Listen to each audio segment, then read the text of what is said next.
I didn't like NCERT. I mean, I don't think I would have paid as much attention to it as I did if it wasn't for this program. It taught us to see NCERT in a new light. It's a myth कि physics और chemistry के लिए NCERT important नहीं है या उसको पढ़ना नहीं है. नहीं, फिजिक्स और केमिस्ट्री में भी एनसीईआरटी से मतलब डायरेक्ट क्वेश्चन आ जाते हैं.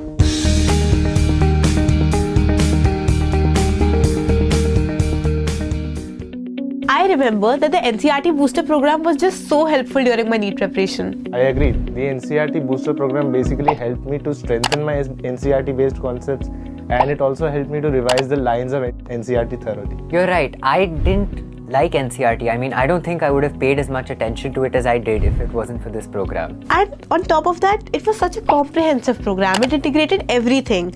Like, we had to read up NCERT before the polls. And like, it taught us to see NCERT in a new light. Because 11th, 12th, we had covered our syllabus. एक बार NCERT हमने पढ़ रखी थी.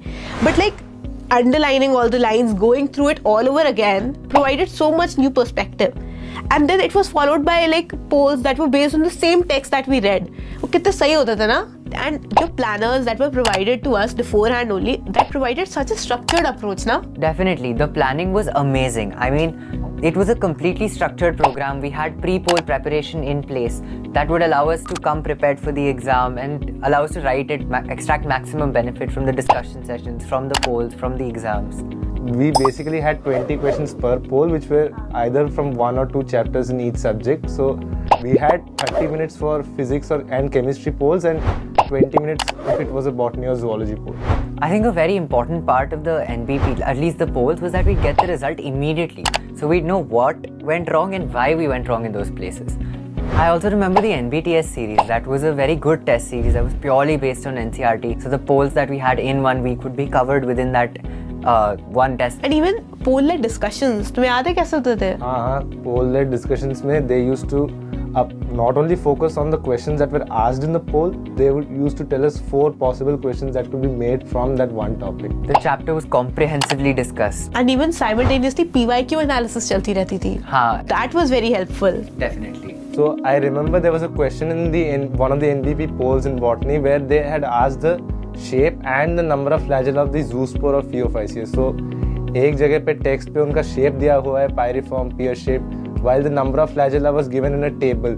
So through this question I got to know how to correlate the data given in the text versus what's given in the table. Text table तो ठीक है, but NCERT has lots of interspersed text. Information, everything is there, but अलग-अलग chapters में. So highlight this text in your NCERT that the white spots seen on mustard leaves are due to a parasitic fungi.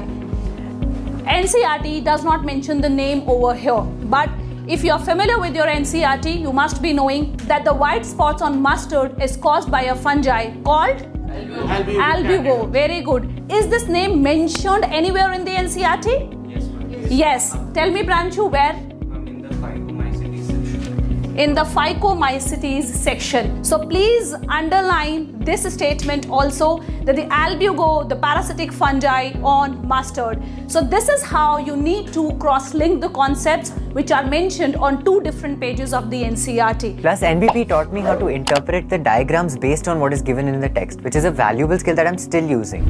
In fact, I remember there was an example in photosynthesis where they haven't given a primary acceptor in the diagram. They've given electrons directly moving to plastoquinone. But in the text it is, so one would assume that plastoquinone is the primary electron acceptor.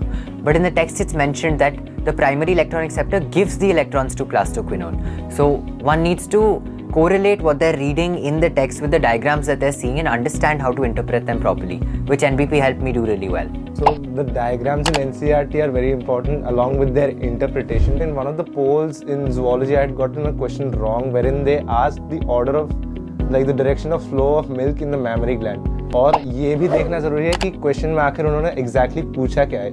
For example, if they're asking you a question कि vasopressin कहाँ पे synthesize होता है, so the answer would be the hypothalamus. But if they are asking you where it is released from, so the hormone vasopressin is actually stored in the posterior pituitary and released into the bloodstream from there. So according to that, the answer would change. And even like NCERT has to be read whole. हमारे teachers हमें कहते हैं कि read each and every line. They literally mean कि read each and every line. Introduction से लेके summary तक. Like the scientist introductions that are given at the beginning of the units, even they are important. And sometimes there might be questions that appear like they're out of NCERT, but those are often distractors. There's going to be words in there that you may not know, but if you read the question carefully and go through a process of elimination, you'll arrive at an answer that is there in NCERT. तो guys, it's a myth कि physics और chemistry के लिए NCERT important नहीं है या उसको पढ़ना नहीं है. नहीं, physics और chemistry में भी NCERT से मतलब direct question आ जाते हैं. For example, physics में हमारा random error का एक example पूछा था. The errors in the measurement which arise due to unpredictable fluctuation in temperature and voltage supply are. अगर आप जरा ध्यान से देखो तो इसका तो आंसर थर्ड है, लेकिन इसका अगर आप सोर्स देखने जाओ तो डायरेक्ट सोर्स इसका NCERT में लिखा हुआ है. देखो, the random errors are those errors which occur irregularly and hence are random with respect to sign and size. ये यहाँ से पढ़ना, ये ज़्यादा इंपॉर्टेंट है, यहीं से क्वेश्चन बना है नीट में. These can arise due to random and unpredictable fluctuation in the experiment condition. मुझे लगता है as it is line use किया. एंड इवन NCERT पढ़ने के साथ साथ उसके जो बीच में इंटरस्पर्स्ड इन टेक्स्ट क्वेश्चंस होते हैं, even they are very important. And sometimes जैसे केमिस्ट्री में देयर वाज दिस कॉपर वाला question. Question number 8.9. So please read the question. Explain why copper plus iron is not stable in aqueous solution. I think you must heard about this question. NCERT text सभी के पास available है, सभी बच्चों ने इस question go through किया हुआ. I can conclude the answer to this question. Why the copper plus iron is not stable in aqueous solution? Because once you convert copper plus iron into copper 2 plus, the additional energy required in the terms of ionization energy is being compensated by the hydration energy of copper 2 plus. Actinoid contraction is greater from element to element. Then lengthen contraction and question asked about why. So anyone who can tell me what about the answer to this question? Yes, Srijan, आप बताएं. Sir इसमें ये concept था कि 5F जो है बाहर होता है. Right. तो इसलिए 5F जो इतने अच्छे इफेक्टिवली शील्ड नहीं कर पा रहे हैं, वो उनका रिपल्शन कम हो पा रहा है. इसके से वो इतना इफेक्टिवली शील्ड नहीं कर पा रहे हैं. Okay, fine. 4F में भाई रिपल्शन काफी ज्यादा है, तो फिर भी 5F से कंपैरिजन में अपने आप को शील्ड कर पा रहे हैं. तो इसलिए जो साइज का जो वेरिएशन होता है वो बहुत और छोटा हो जाता है और 5F में. Plus, there's a lot of interlinking that happens in the NCERT of physics and chemistry as well. For example, in physics, in the semiconductor chapter, when we do photodiodes, we learn about the cutoffs of the photodiodes, and that's directly interlinked with the photoelectric current concept that we learn in dual nature of radiation and matter. Plus, it's very important to look at the things that we might skip over, the tables that are given in inorganic chemistry, the trends of various properties like melting point, boiling point, etc. All of those are essential. They come in the exams. Hydration energy trend in D block, or melting point or boiling point of any group. All of those are very commonly asked, but we tend to skip over it because it's given in a format that we're not used to reading. So it's important to focus on those as well. Writing the tests again and again during the NBP taught me to read the question carefully, underline the important words, read every option, every word, and I mean that was more helpful than anything else.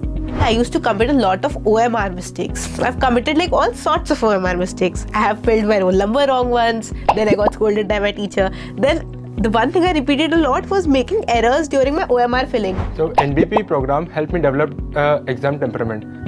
NBP के time हमारे pre boards भी थे, लेकिन मैंने एक भी NBP का exam मतलब पोल्स फिर NBTS हो मैंने मिस नहीं किया, क्योंकि सिलेबस तो दोनों का सेम ही था. जो प्री बोर्ड्स का सिलेबस है वही NBP प्रोग्राम में रिवाइज भी हो रहा था. So that's a very important point, not to miss any exam. Even if you are not prepared, go give the exam and see how much you remember from what you have studied before. So in the polls and NBTS exams, I made many mistakes, but then I made sure that I learned from every single mistake. So after giving the paper, I'd go back home and I would go through the entire paper and note down all the mistakes I had made and even note down why I had made those mistakes. So at the end, I was left with an error analysis notebook, and NEET के exam से एक दिन पहले I went through that notebook.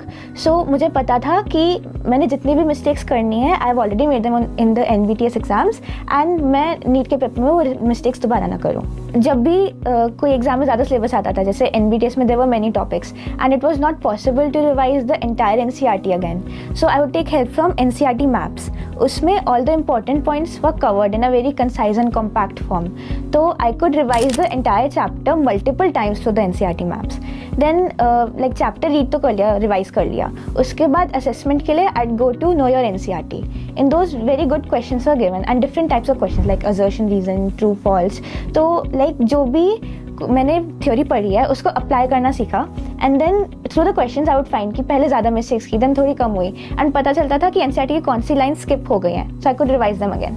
So many of us during the polls हमें चिंता रहती है कि पोल्स कंटिन्यूसली चल रहे हैं और बहुत ही शॉर्ट ड्यूरेशन में AITS भी आ जाते हैं, बट आकाश की प्लानिंग ही ऐसी है कि जो पोल्स होते हैं they ultimately lead up to the syllabus of the AITS.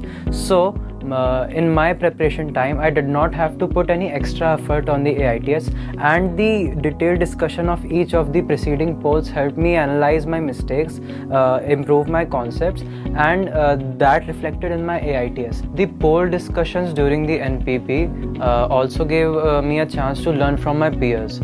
Because हमारे बैच के जितने भी क्लासमेट्स थे वो कुछ ना कुछ डाउट बना के लाते थे, NCERT की लाइंस का कोई इंटरप्रिटेशन लेके आते थे या उससे असर्शन रीजंस बना के लाते थे जो हम लोग क्लास में टीचर्स के साथ डिस्कस करते थे, and that gave a new outlook to the reading of NCERT and sometimes even unearthed new points जो हमें अपनी रीडिंग में खुद नहीं मिलती।